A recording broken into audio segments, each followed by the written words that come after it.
always wanted to improve my health. For myself, I always thought of the opportunity that all I needed to do is go running, just outrun my eating, my bad habits. And it's not something that has been successful.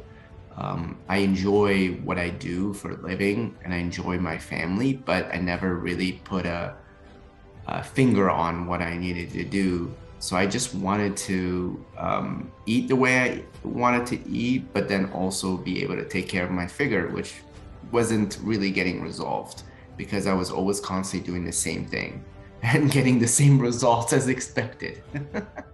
And in actuality, I didn't even understand sometimes other factors. To elevate yourself, you have to look at, okay, well, if I'm eating this way, why am I spending this way? Or what am I doing with my time? That's where I was. That's where my mind was at, is being blocked, or maybe fear of making a drastic, maybe not drastic, but some changes that are required.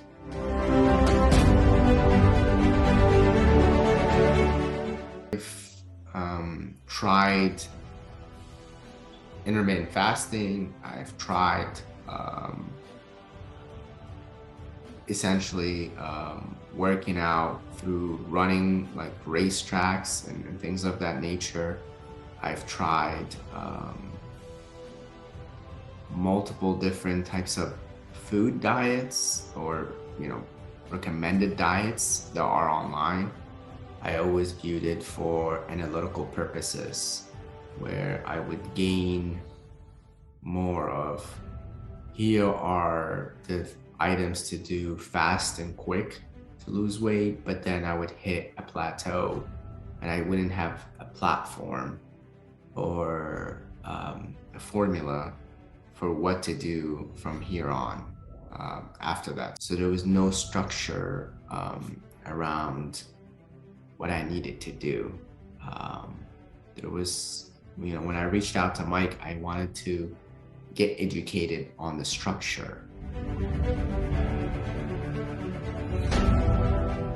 Fear of what's required to do the change, that is harder than what it is. Sort of like stop eating or working out 4 or 5 hours a day, or things of that nature, or potentially taking time out of my family, looking for excuses that this will not suit me because I have a child now. I should have done it before a child. So it's all living in the past rather than the present or the future.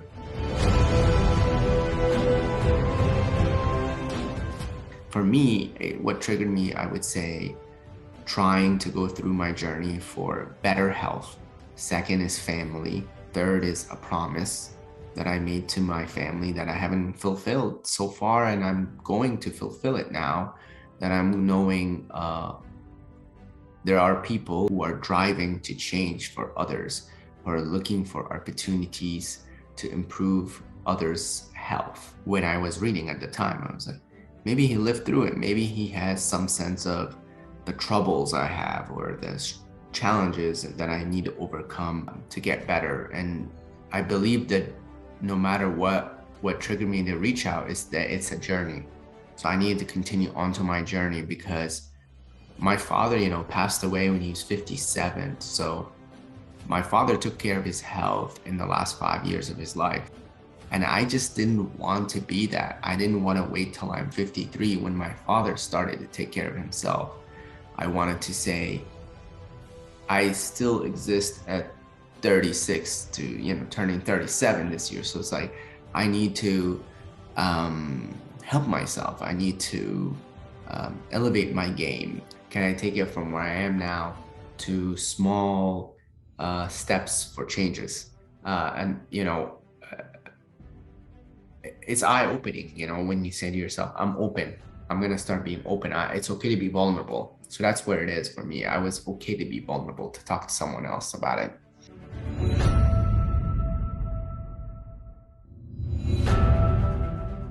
So when you look at what Mike has in terms of ideas and in terms of knowledge base, I'm more conscious and willing to win the championship and drive into the championship. When I was younger and I did win championships, I didn't know the purpose. I won it, I'm proud, but I didn't know consciously. So for me,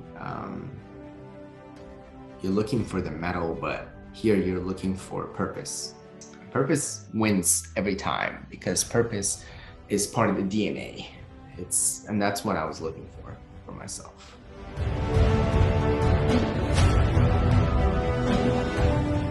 I lost more than 25 pounds. I could now go more to walking and purpose, looking for a competitive edge to improve my health, improving opportunities to play with my son, go swimming, play soccer, So my son is part of my health journey, and my wife as well. So for me, the weight was important, yes, and I was able to reach that. But here I look at it more than weight. I look at it, can I challenge myself? And so that's what I'm looking for to continue to do and will do.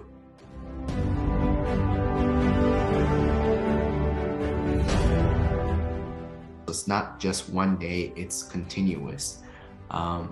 And being receptive to all these different areas for growth.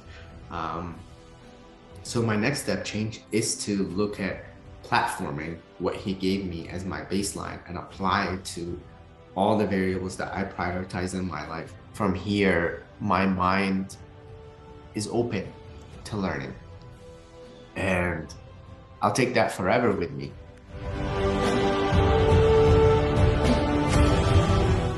Mike has relatable personality where you can engage in an open discussion. One of Mike's strengths is that he has relationship currency with others. Mike will focus on the mind, the body, the in and out, and the person. And the person is very emphasized because the person is different. Mike has his own unique story. You as an individual have a unique story, but he knows how to bring it into synergy. He knows how to bring it into parallelism. Mike has continued to grow himself, and he is growing you with him. He elevates you. That's what I would say.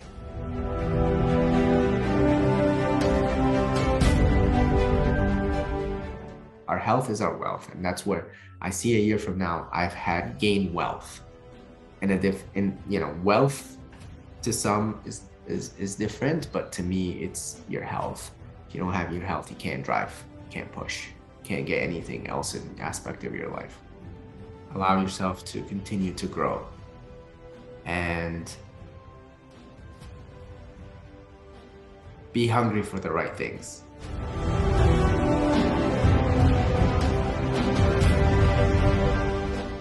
That he was able to pivot my mindset for growth mindset rather than a static mindset, because Mike doesn't just throw slogans or proverbs, but he drives it in principle through activities that work out your strongest muscle, your mind. And my mind is the strongest muscle, and drive to your vision of yourself. So when I'm thankful for Mike, he reframed my thoughts. I always had mindset of caring for others, but not caring for myself. So he gave me the right mindset.